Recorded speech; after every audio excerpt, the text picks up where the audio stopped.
కృష్ణా పుష్కరాలకు వచ్చే యాత్రికులు ఇబ్బంది పడకుండా చర్యలు తీసుకుంటున్నామని డీజీపీ సాంబశివరావు వెల్లడించారు. సాంకేతిక పరిజ్ఞానాన్ని వినియోగించుకుని యాత్రికులకు పూర్తి సమాచారం అందిస్తామని విశాఖలో చెప్పారు. శాటిలైట్ బస్ స్టేషన్ల ద్వారా యాత్రికులు ఘాట్ల వద్దకు సులువుగా చేరుకునే అవకాశం ఉంటుందన్నారు. అవుట్ సైడర్స్ శ్రీకాకుళం నుంచి అనంతపురం నుంచి ఎవరైనా విజయవాడ కానీ గుంటూరు కానీ వస్తే డైరెక్ట్ గా ఒక బస్ స్టేషన్ లో దిక్కుండా ఈసారి first time satellite bus stations ఏర్పాటు చేశాం. రాజమండ్రిలో కూడా చేశాం, కానీ విజయవాడలో చాలా బాగా చేశాం.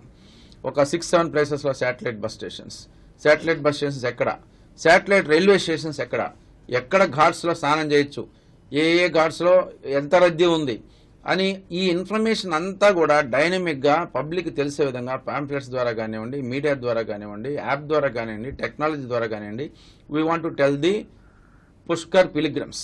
అదేవిధంగా ఫస్ట్ టైం విజయవాడలో ప్రైవేట్ పార్కింగ్ ప్లేస్లను ఎంకరేజ్ చేస్తూ ఆ పార్కింగ్ ప్లేస్లో అక్కడ వాళ్ళు పార్క్ చేసుకుంటే దే కెన్ ఛార్జ్ సంథింగ్.